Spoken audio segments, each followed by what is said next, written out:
welcome to Emboldened with Jessica. And we are going to be talking about something that I think is especially important right now, not only because it's February and it's Black History Month and we're creating history, okay? But also because we have entered into the darkest timeline. And as such, we need to have options, right? As we're thinking about the resistance work some of us are engaged in, if we're thinking about how do we pay for the bills? I mean, Mhm. groceries are expensive, rent is expensive, a mortgage, if you can get a mortgage because the rates are high and nobody is selling their properties, all of it is quite difficult. And while we can negotiate at work for a raise, or we can take on additional hours or get a side job, all of those things are at the whim of other people and what they can or want to do for us. And I think it's really nice for us, especially us that are people of color, us that are women, us that are queer, and us that are like a little bit of everything, that we have other ways for us to generate revenue so we're not beholden to the goodwill of others. What are other ways that we can kind of leverage our skills, our tools, our creativity to bring in income? And it could be having a side hustle, it could be creating your own business. And so I want to talk about ways to do this if this is something that you're thinking about. That's when the magical word entrepreneurship comes into play. It's important for everybody during this time, but if you look at the stats and the facts, it's really important for women and people of color. And with us both being Black, I know you have some stats on what that means to our communities, but also just the dollar. I know that's right. Yeah, let's talk about the dollars. Okay. So, Black owned businesses are among the fastest growing segments of entrepreneurship in the US. I think that's really powerful.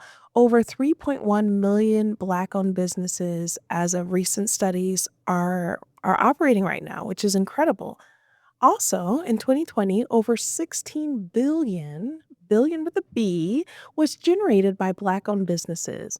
And so when we start thinking about our dollars and the impacts that our dollars have, whether it's supporting a business of a person of color or a queer person, or whether it's us creating one, the sky is really unlimited. We have amazing opportunities that are out there, and later today, Jason's going to be joining us and talking to us about how to leverage some of the creativity, some of the skills, some of the tools that we already have to allow whatever it is that we are wanting to do to come into fruition. Or if we already have a business and it's doing okay, but we want it to be doing great, how we take it to that next level.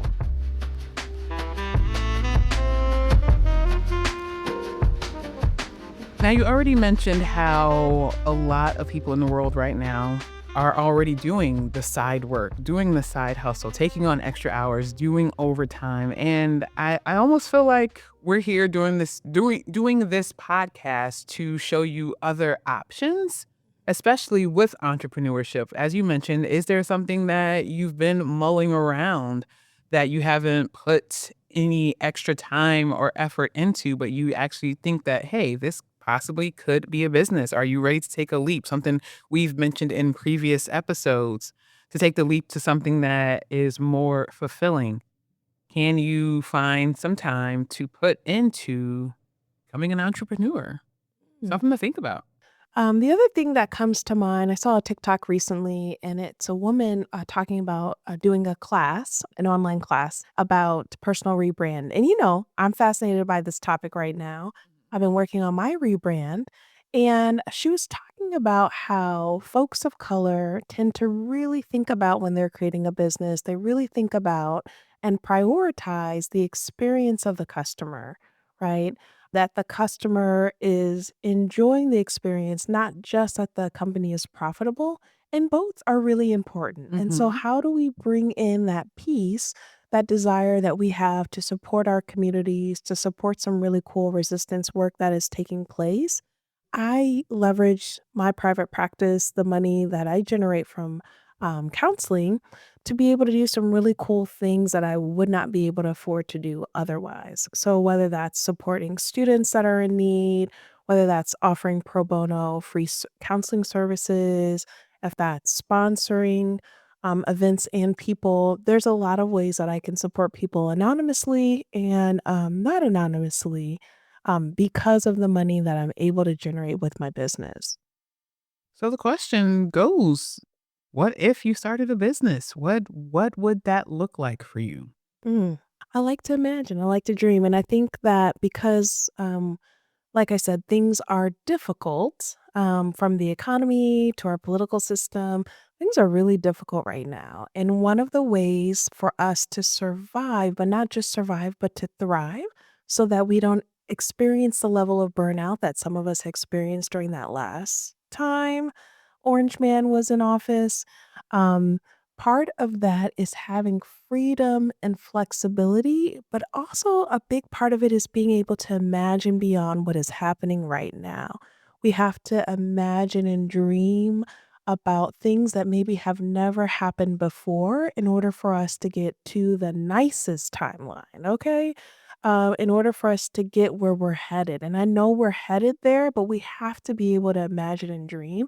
And so, this is just an opportunity in this episode for you to really start gaining some tools that might help you elevate you, take you to the next spot, but also for you to really start to visualize the kind of future you want and what is important for you. So you mentioned the name Jason a little bit earlier. Who the heck is Jason? Jason Jackson is my brother, and he is someone who, like most Black people, where we like to accumulate degrees like infinity stones, has accumulated some different degrees, including an MBA. And part of the work that he does, it's really important for him to help folks become entrepreneurs, and especially Black people become entrepreneurs. And so he does a lot of different kind of investing work, and he's going to be talking about how he has been successful in the business industry in terms of not only the business that he purchased when I think he was like in his 20s. I don't remember how old he was exactly, but also how he helps and consults with other people on how they can also be successful with their businesses. Now, I've listened to the interview, so I just want to say too, get ready for a entrepreneurship journey. But also you might want to take some notes because he dropped some gems.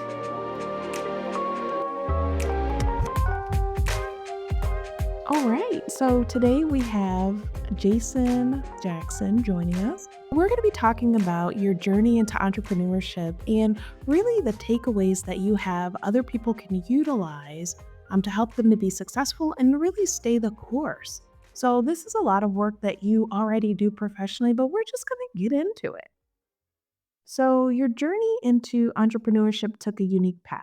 You started out as a pastor. How did you not get comfortable? Because you were successful as a pastor, you were sought after, you did a lot of public speaking. What enticed you to do something different, something so different from being a pastor? Success is relative, especially if you're talking about being a pastor. But I do get the point that I was comfortable being a pastor. My progression typically when I'm feeling like I'm supposed to do something different in life is I typically pray about it, and then after like spending some time in focused prayer and meditating for several months, like I typically get some type of direction. This direction was unlike any direction I thought I was going to get. It was to go into business, entrepreneurship through a business scenario.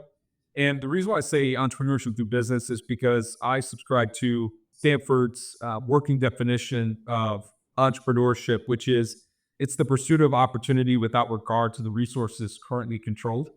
That can mean anything. You could be an entrepreneur as an educator. You could be an entrepreneur as as a coach. So there's so many different scenarios that you're in where you have to pursue opportunity without regard to resources currently controlled. So for mine, it was business.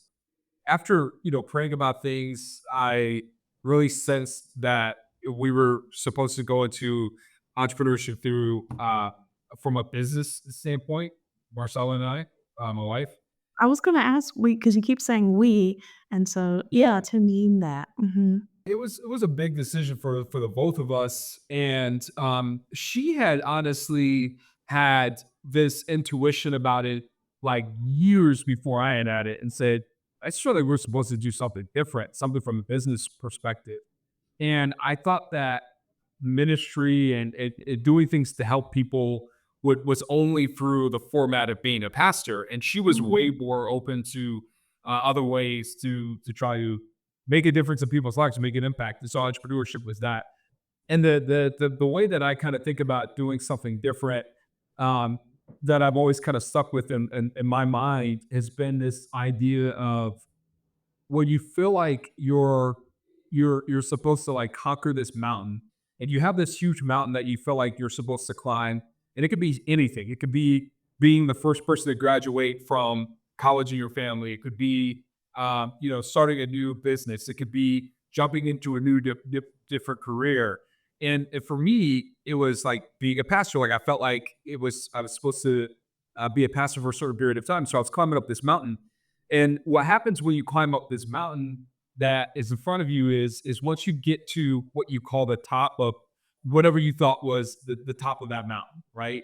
Once you get to the top, you're kind of celebrating. You're going, "Oh, I'm doing exactly what I wanted to do. I accomplished this goal." But as you're standing up at this mountain and celebrating with the friends that helped get you there and the family members, you kind of look off to the distance and you see like this other mountain that's higher, but you never would have seen this mountain had you not climbed up the mountain that you were currently on. And so you're forced with making a decision, which is, am I the type of person that wanted to just climb this mountain, that I wanted to be defined by this mountain, or am I just a mountain climber? And I just climb the biggest mountains I see in front of me, which means that in order for me to climb this next mountain, I have to be okay with going to the lowest level of this next mountain that's in front of me. And so I just think in life, in particular, it's easy for us to get comfortable at the top of a smaller mountain than being willing to be at the lower part of a taller mountain. And yeah, that was a decision that I feel like Marcella had made like years before, but I was too comfortable with staying on the smaller mountain at the top of a smaller mountain. You're speaking to kind of two things that are coming out to me is like we know what we've seen. And so we saw our dad as a pastor. And so we had this framework of this is a way that a person helps other people.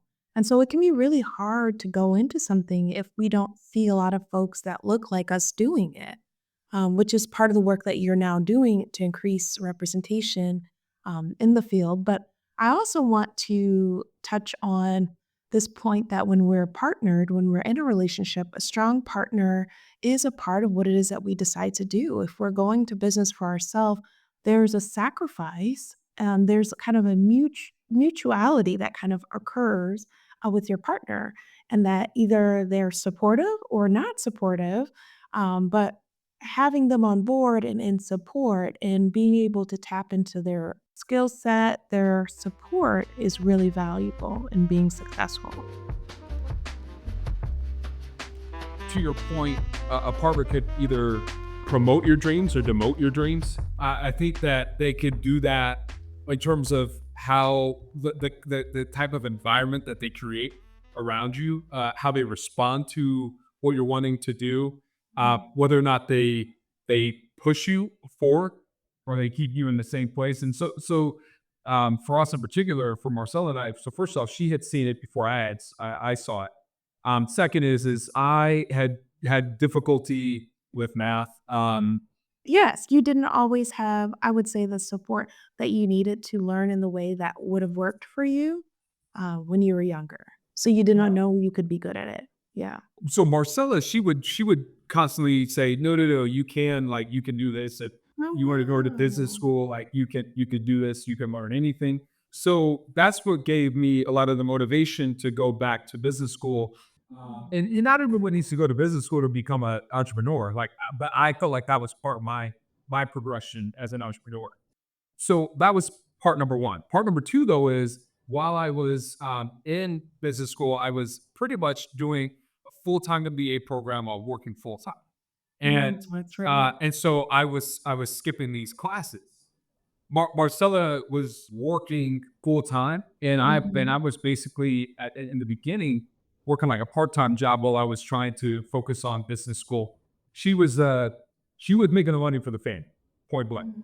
And so as I'm going through this program, I was like tired one evening, so I had skipped this accounting class a couple of times.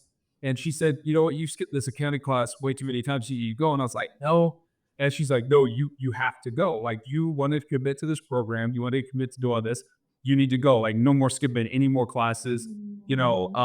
Like no more excuses." So I went to this accounting class, and that's what I heard about entrepreneurship through acquisition through this model that I've been in for the last 10 years, but I would have never heard about it had she not, told me and just said, "Look, you either go to this class or we're going to have like a tough conversation." And I didn't want to find out what the tough conversation was going to be. So, anyways, having a support system, I think, is really important. No, I appreciate you sharing that. And so yeah, sometimes our support system can have could have the right words of encouragement. They can talk to us in a way that other people can't. And they can also have the right discernment to kind of guide us to what it is that we need to do, which is why I'm a believer in telling some people, our trusted people, about our ambitions and what we want to achieve because they can help us reach that. I understand you can't tell everyone because not everyone wants us to achieve what we're capable of, but sometimes when it's the right support, it makes a world of difference. So, I want to talk a little bit about overcoming challenges. And we know that entrepreneurship or being a business owner, it isn't always a walk in the park.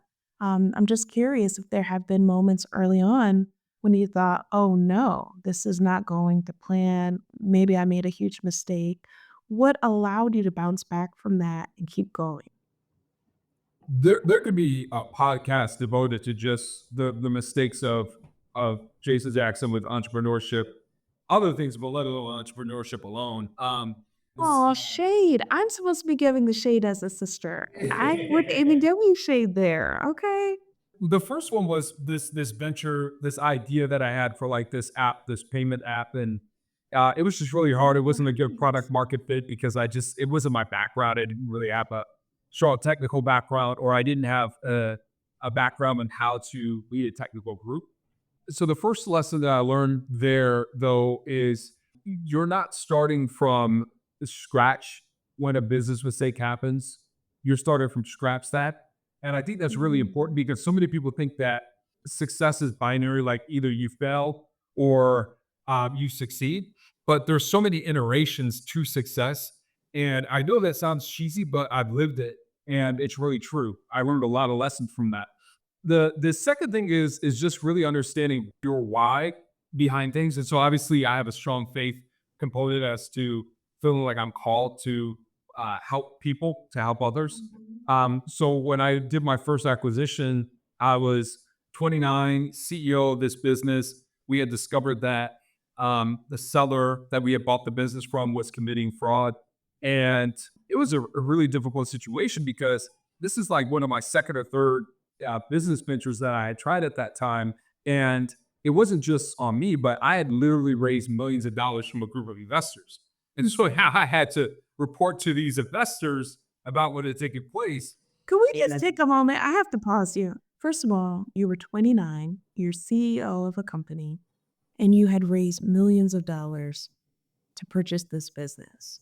I don't want us to skirt over that, but that's a big deal. This is who we're listening to and gaining some perspectives from. Okay. I just had a pause on that. Thank you, Fess. That's nice of you, but that's you being a big sister.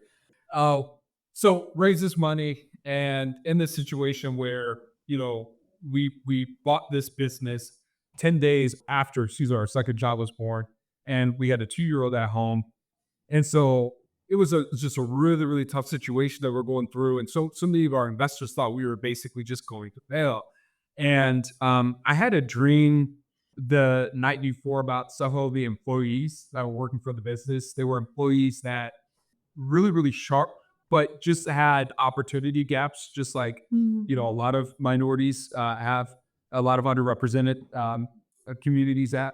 And so we're feeling like they had hit this ceiling where they were only making a certain amount of money. And the former business owner was basically exploiting that by asking them to do certain things in order for more money, but doing things that were unethical. And Mhm. so I was like, man, like let's just balance. Like I'm gonna go put that symbol around my face on LinkedIn that says open to work. I'm like I'm abandoning this entrepreneurship thing. But in that dream, I just saw basically these employees, and I saw like it was like God was directing me and saying like these employees have been exploited.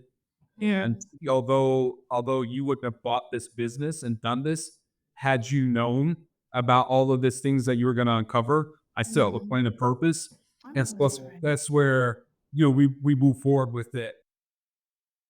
I think the first part is the lessons from challenges is you're not starting from scratch. You're starting from scratch Mhm. that you're not starting from the beginning. You're starting from all the lessons that you've learned. And the second thing is that really getting back to your why is an Mhm. important way to stay anchored through a lot of the challenges.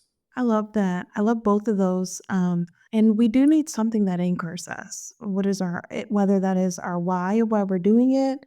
And sometimes I think that our source will also give us confirmation that we're moving in the way we need to be moving in when we kind of have that doubt or we're not sure something else kind of happens and it lets us know we're exactly where we're supposed to be. And I mean, I don't think it would have been abandoning to be like, okay, this is not what I thought it was, and I have to take care of my family. Like, let me figure out something different. But I mean, I think it's why it's so important for us to be able to listen in to the guidance that we're receiving because what was intended for bad end up being really incredible. I'm curious about what happened with the employees that maybe you didn't have a lot of education and felt kind of stuck financially. Like, were they able to earn more in an ethical way? So I could think through some, and I'll use different names, but let's Mhm. just say there was a person named Courtney when we first bought the business. She was just working a regular, just like almost like a secretary job, if you will. But it was like Mhm. really evident she was super sharp. She also had the ability to lead other people, but she Mm. just had just really great knowledge. And so she said, "You know what? I've been working here for long enough. I know this isn't your fault, but the former business owner had promised me a raise, so I'm going to leave and get a raise." And she was basically Mhm. going to be going the same job for maybe $1 more, which I mean, that's a whole other topic of discussion. Yeah, because a dollar is Yeah, still significant. because Yes. Mhm. well, I mean, it is, but it was just like, wow, like I mean, so we ended up obviously giving her a raise. We promoted her, and she ended up getting promoted like 7 times, and is Wow. is overseeing a division for the business still to this day. Overseeing the division. But there's several stories like that where people like comment they Mhm. were working part time and in between jobs, working 3 jobs, or ended up getting promoted. And by the way, this was not given to them. This was earned like Mhm. 100%. But yeah, Mhm. but they had this potential, they had this capacity to do that. They just didn't have the opportunities. So what I'm also hearing is part of being a business owner or just being in a leadership position is really seeing the capabilities and the potential of folks and not pushing them beyond what it is that they're comfortable to do. But if they have the drive and the desire, allowing them to step into something that is more. So being able to kind of really coach and mentor in some ways the folks that you're working with so that they can operate at their best potential. Yeah, I would agree. I mean, the only thing I would say, Hos being nitpicky, is just that Yeah. you are pushing people beyond their comfort. And Mhm. it's because they just didn't see more from themselves. But I don't think there's anything wrong with telling someone, look, you're doing this today. Here's what I think you could do. And Mhm. here's what you will be compensated as a result in doing it. This is the decision is up to you. But if you want to do it, Correct. this is what the role is. This is how you'll be supported in doing it. This is how you'll be compensated for doing it. And it's going to feel uncomfortable because you've never done it before. But like, this is what we're going to do to help you get from point A to point B. I think that's fine. Yeah. So there's this edge where it's out of the comfort zone, but not out of the safety zone. And so, like, I think about someone else that we both know and how sometimes they have the ability to do some positions and their leadership often wants them to go into these positions, but they have no desire to do it. So we're not pushing people out of what is safe for them or what they're wanting, but we are at least letting people know this is what I see in you. This is the greatness I see in you. And giving them the opportunity to kind of, I don't know, even cast vision of this is where you could be, because it could be the first time that they're hearing that. And Right. because you're a person of integrity, when you're saying something like that, they know that you're not just saying it to flatter them or to get them to stay in their position longer. You're saying it because it's there, which speaks to some of the other important kind of soft skills that we haven't spoken to. For a lot of us folks of color and for queer folks entering business ownership, there's not a family net to fall on. There's not like, oh, my parent can bail me out if something doesn't go well, or I have someone who will keep paying my mortgage for me. How do we take the leap into business ownership knowing that we don't have that same kind of safety net and a way that's still safe?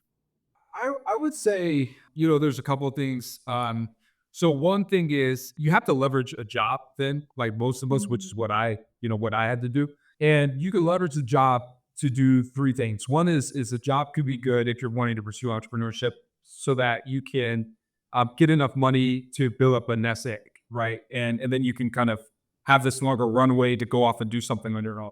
Second thing that it can be helpful if you're not getting paid well enough to build up the nest egg is that a job can provide flexibility so that you can focus on doing something on your own while you're getting that pay. And by the way, that's not a safety net. Like that's just keeping the lights on, keeping food in the fridge. Like, and is the third thing is that you could use a job to earn while you learn. And that's my favorite personally, because like if you could do something in a field or in a space that you're wanting to do something on your own, but you can learn it on somebody else's dime, That's right.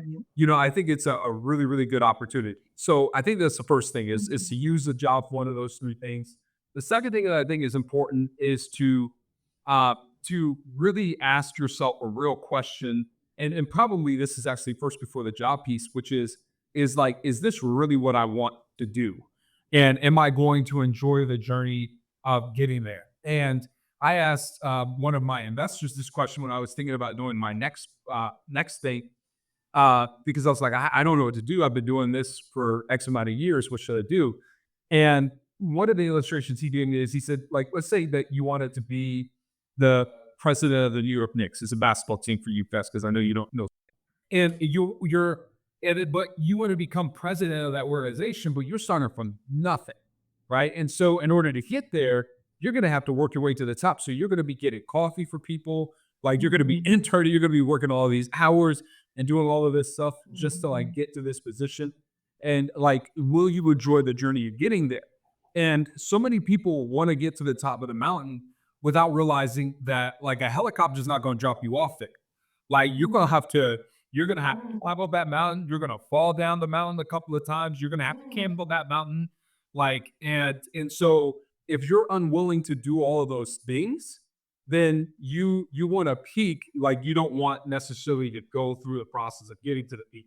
And so that's the thing that I think a lot of people can sometimes glamorize what entrepreneurship looks like.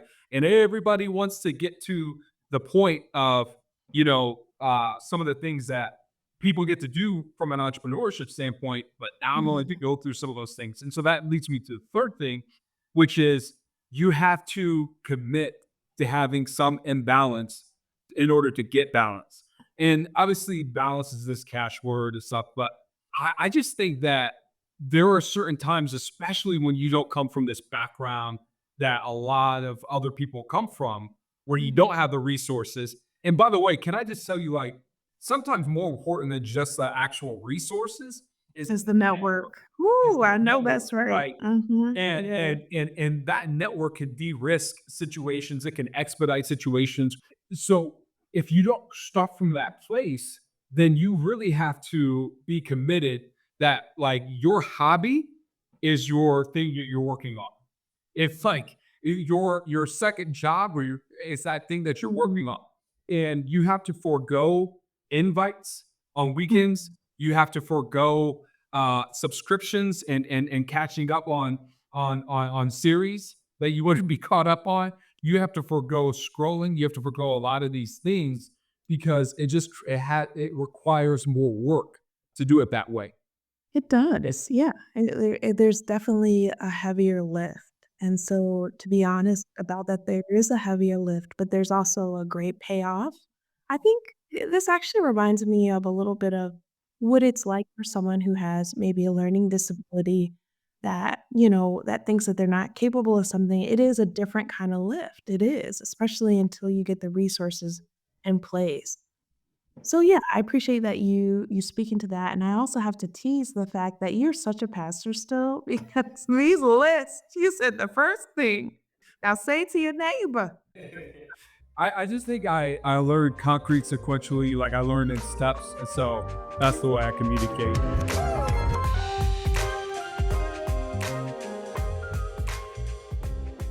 So there's some folks who are really switching it out, what they're doing. Maybe they've been teaching for a number of years and now they want to do an education consulting business. Or maybe they went down the path of engineering and have decided that working for a corporation doesn't suit them. What is a practical advice for folks who are coming into this and don't have that business background? Maybe their background isn't something creative.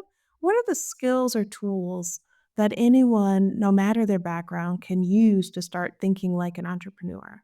I think the first thing you want to do is you want to figure out how to test drive whatever it is that you're wanting to do. And when you test drive a certain thing that you want to get into, or a certain career, or a certain type of business that you want to get into, what it allows you to do is it allows you to do two things. First, it allows you to understand whether or not you want to do it. Second thing that it allows you to do is it allows you to realize where are the bumps in the road, like where are the issues that I'm having. And then once you figure that out, then you can go and you can start to get support or upskill for those deficiencies. So what do I mean more specifically? For me, I knew that my issue that I had is I had no finance background, and I felt like okay, I could do okay at marketing. I think I could probably sell, but I just didn't have like a finance and accounting background. And so what I did was I went to go get an MBA. Now, you don't have to go get an MBA. I think what you could do though is you could leverage some of the resources that I leveraged that were way cheaper than an MBA. So, for instance, I found this financial modeling thing online. It was going to cost a couple $100, so I had to really read the reviews because a couple $100 is a lot of money.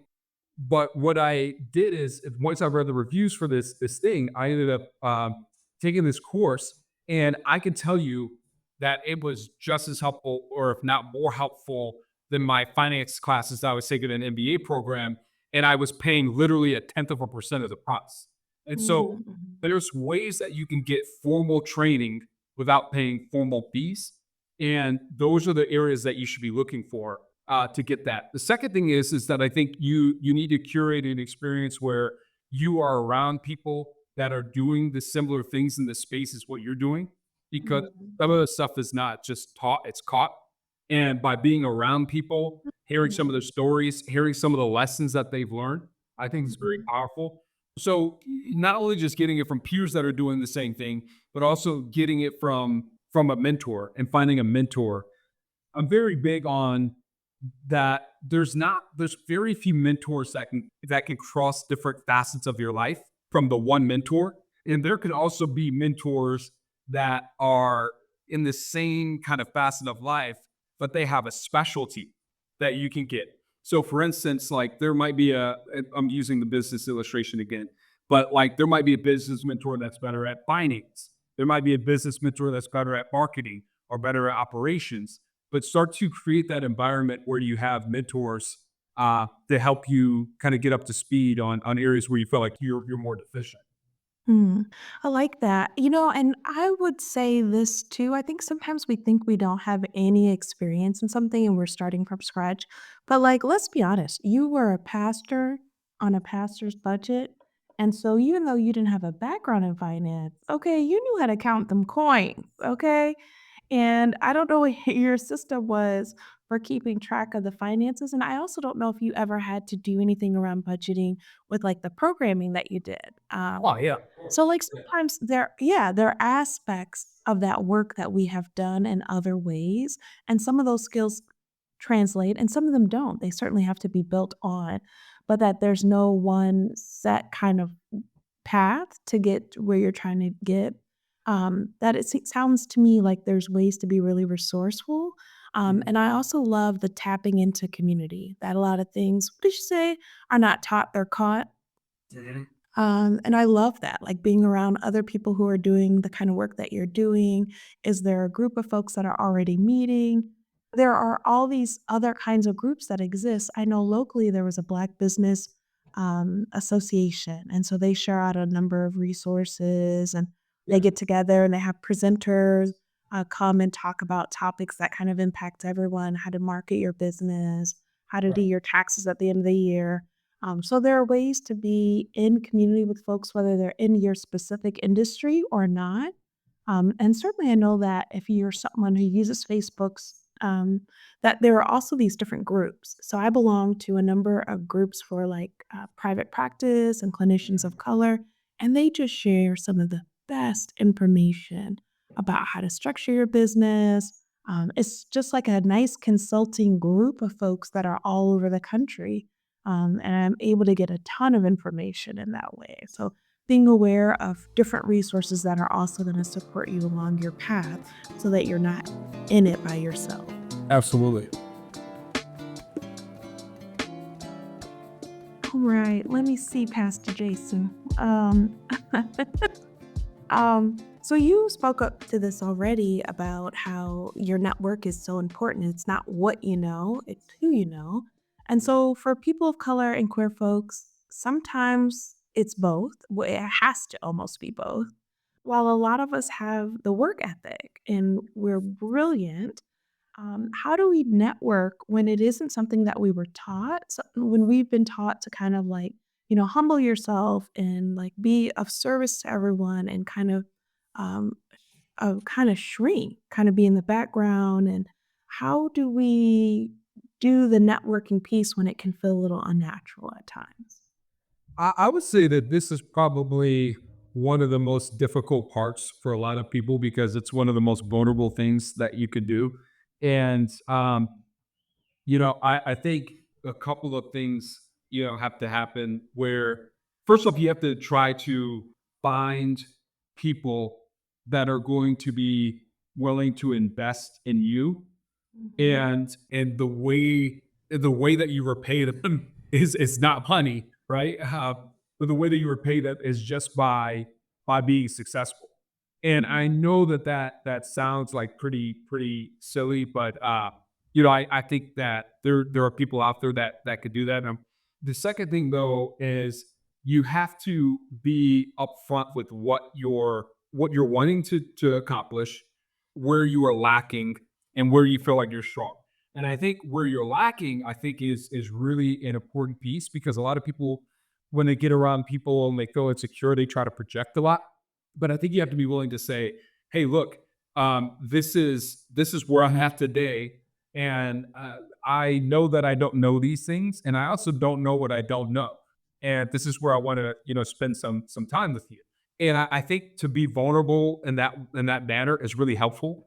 And then in terms of finding those mentors, that's where you kind of have to get creative.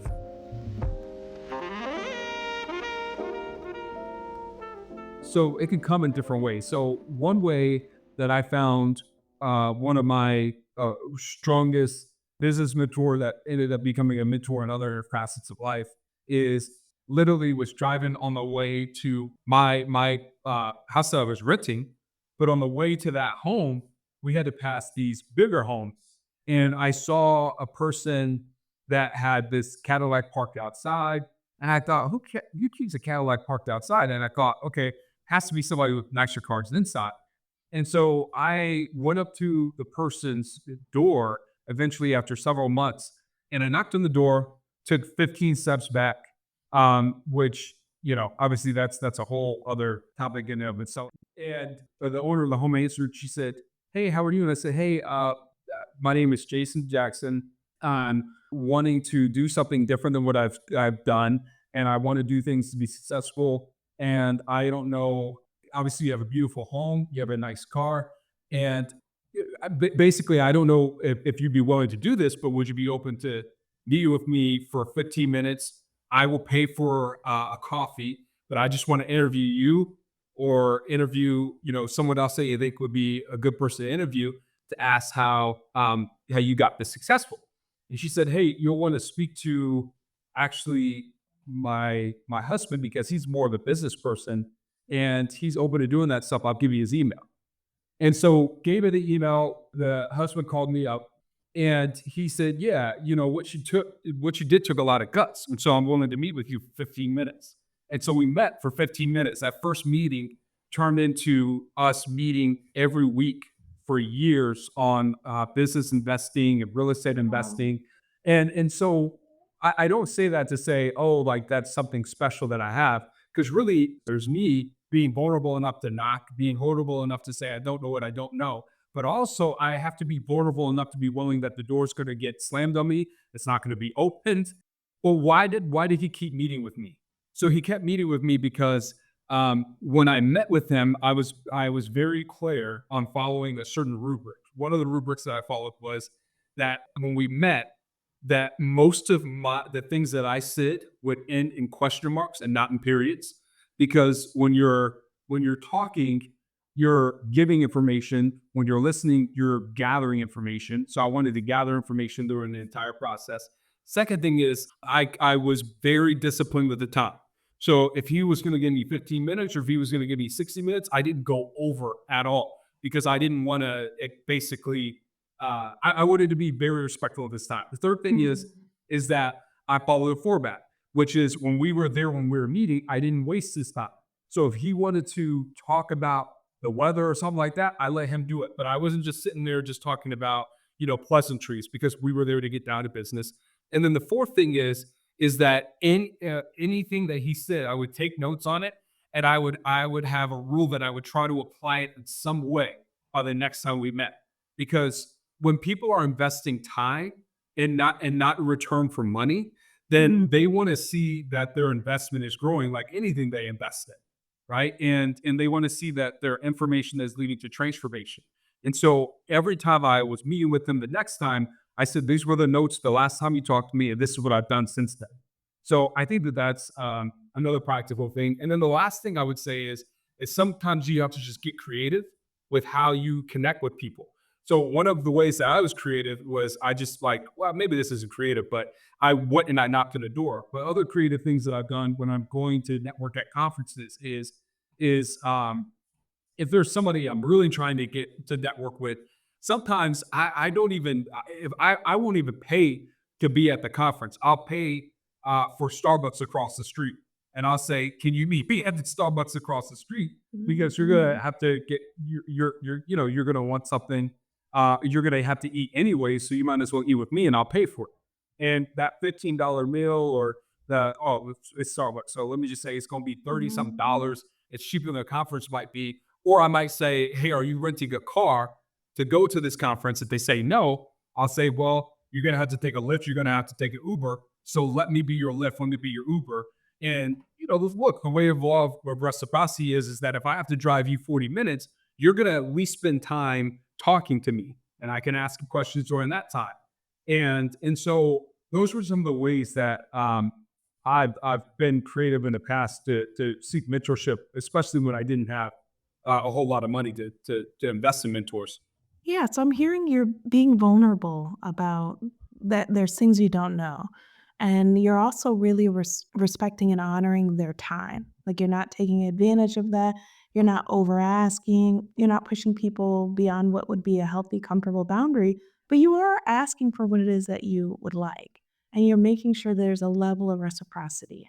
Um, that makes a lot of sense. You know, you probably don't know this because you're not on the socials, but now there are people who that's like their whole page is they go up to people that have nice cars or they go up to people that they think have a decent amount of money and they'll ask them like what they do for a living based off their car.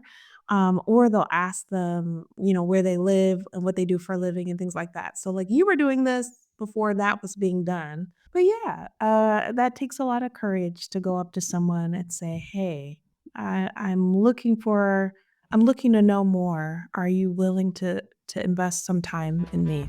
That's a huge ask.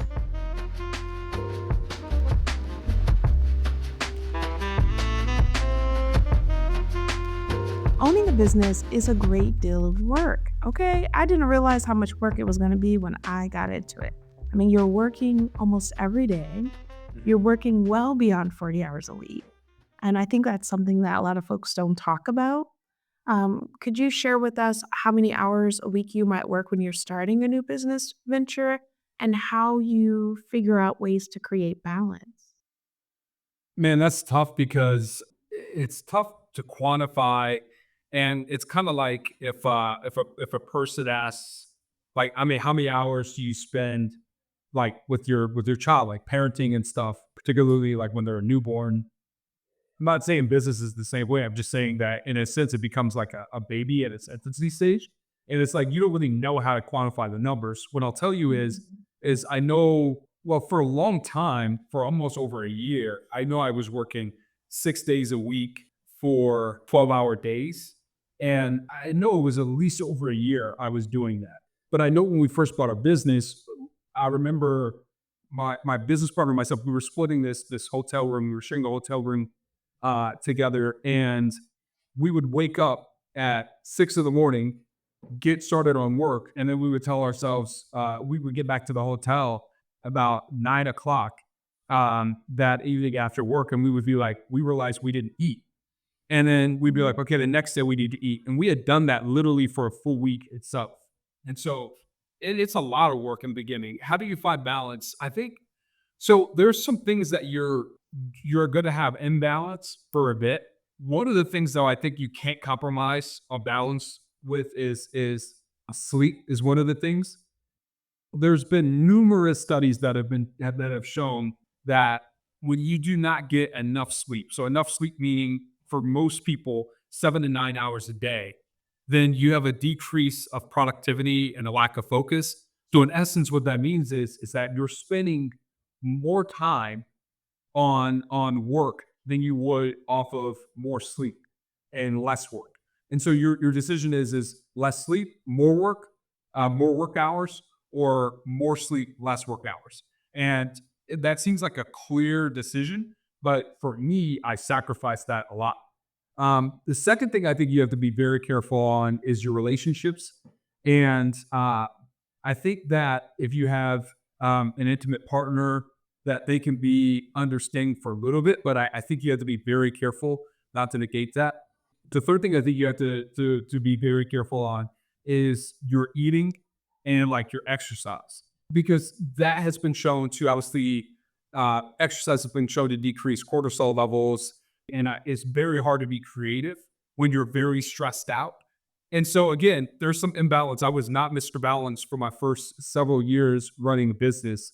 Like I said, I mean, we were working, ridiculous amounts of hours, at least initially working, between 70 to 90 hours for a couple of years on. But, once you get to a point, there are just certain things that you can't negotiate on. I think that's probably the question I have the most difficult time on, because it's the most difficult thing that I've struggled with, and I have to start implementing coaches in those areas to hold me accountable. Yeah, so I'm hearing being able to have a support network, right? And so that could look like coaches, that could look like an accountability partner with the have we eaten, or, have I gone outside and gotten some fresh air? Because the desire to look over the financials one more time, or the desire to make sure this email is perfect, like it's there and you're building something, but also you want to live in the midst of it. And so finding what works for each person is going to look a little different.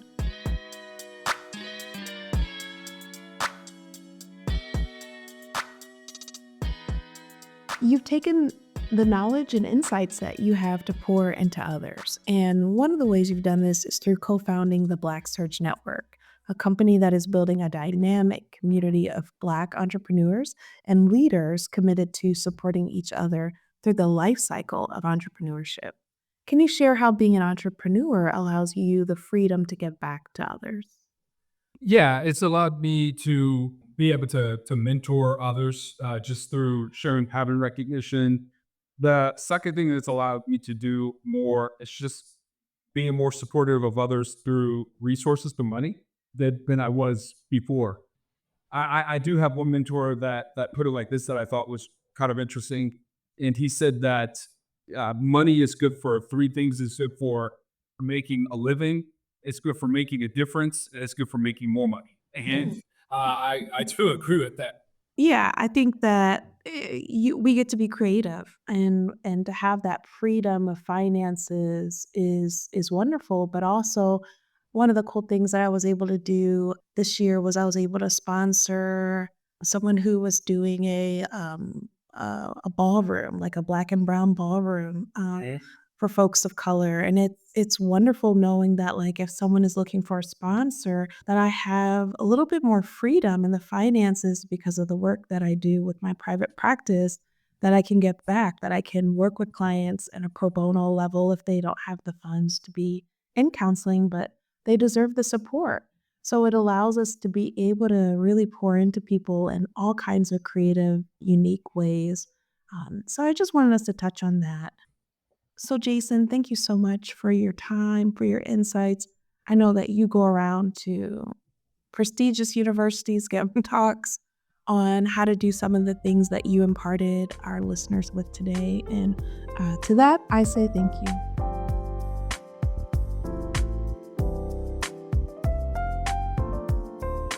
Jason, thank you so much for joining us on the podcast. I think you shared a lot of really helpful, incredible gems, some things that I'm going to be keeping in mind myself as I move forward. So thank you again for joining us. Indeed. So we've heard from Jason, and we mentioned earlier we are also both business owners. And with Jason having his point A, point B, one, two, three, I feel like we should probably share with the world what our 3 points, if you're about to embark on entrepreneurship, would be. I'll start with my first one. Oh, yeah. And this is something that I deal with all the time. Mm. Get out of your own way. Ooh. Oh, step one. I think that's a huge one. Yes. That's one that you have been teaching me consistently. So I appreciate that. My first one, I think it's going to be really thinking about how you want to spend your time and energy. Are there tasks that can be hired out to someone else that you really don't want to do, and you can do it in a way that you're not paying as much as you could be making doing what it is that you like to do? So, really just thinking through what is it, how do you want to spend your time, and what is the most effective way for you to be spending your time given your areas of expertise, and also what drains you versus what, fills your tank back up. My second point, especially when you're embarking on something brand new, do not shoot down your own idea. People are so good at Ooh. shooting their foot before they even get out the door. Yes, I'm very guilty of this. And I think this is where having people around you that are supportive, that can be your sounding boards, help. Because sometimes I'll definitely talk myself out of something, and Ariel will be like, no, no, no, let's just try this. Or my sister will be like, no, no, no, I think this could be helpful. And so having those supports, I think, also help when we're kind of in our own brains a little more than we want to be. My second point would be continue to ask questions and seek out resources and continue to be a learner. Even when we're really, really great at what it is that we do, there's always something more to learn. Things are constantly changing. And so making sure that you're staying up to date in your field. One of my pet peeves is when I am on someone's website and I can tell they haven't updated in about 15, 20 years. Like, what is this? Do they care about their business? Is their business even still functioning? Is it even operating? Like, everything on there is just super dated, and so Everything's from 2012. it makes me a little confused. I'm like, I think they're paying for the domain still. So yeah, just making sure that we're continuing to try out new things. We're aware of new laws that are changing, and that we're updating things. I recently updated my webpage because I do not want to be one of those people with a dated look. Our aesthetic, all of those things change. Our expertise changes, and so continuing to be a learner in the process. Grand finale point number 3. Learn how to fail. What do they say? It's not rejection, it's redirection. Mhm. So if something doesn't go how you thought it was going to go, if money is lost, anything, learn how to be okay with it. And the magical word that we always use now, especially after the pandemic, is be able to pivot. But Yeah. just being okay with failing. It is gonna It's happen. gonna It's gonna happen. happen, yeah. Recently, my brother was taking, his little ones ice skating, and he was teaching them how to ice skate, and so before they got on the ice skating place, he told them, "It's not a matter of if you're gonna fall, it's when, and so just kinda get your mind ready that you're gonna fall and it's gonna be okay, like, mommy and daddy are gonna be there, you're gonna be alright." And so, yeah, I think that's what it is like when you have a business. Not everything's gonna go well. And Um especially and think about it from it's not always this big gigantic fail. Like it could be Mhm. the smallest fail of like, "Oh crap, I forgot to do my taxes and I'm gonna get a Mhm. penalty and have to pay extra." Mhm. Not the end of the world. It's not We can the end of fix the that. world. But if we hide and we shut down and we're in shame and we never pay them taxes, we'll end up like one of those husbands on Real Housewives. So my third, continue to check in with yourself and checking in to see what's working, what's not working, because again, things change. What may have been working beautifully before, we might assume it's still working really well. And so that could be asking your clients questions about what their experience is. Do they have any feedback for you? Whether that's surveys that you're putting out, but just also just checking in with yourself. Like, am I working too much? Does something need to give? And so allowing that space again to pivot. So really checking in with self.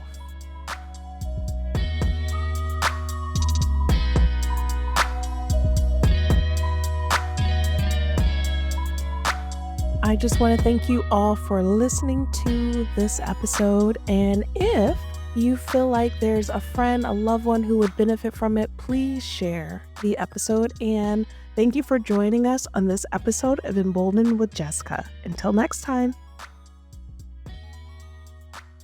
Are you enjoying the show? I have a feeling that's an overwhelming yes. We can use your support to keep this space growing and thriving. Here's how you can help. Share this episode with a loved one who you know is going to enjoy it. Sharing helps spread the word and brings more amazing people into our beautiful community. If you haven't already, please take a moment to rate and review the podcast on your favorite podcast platform. Your reviews help others find the show and lets them know this is a space worth tuning into.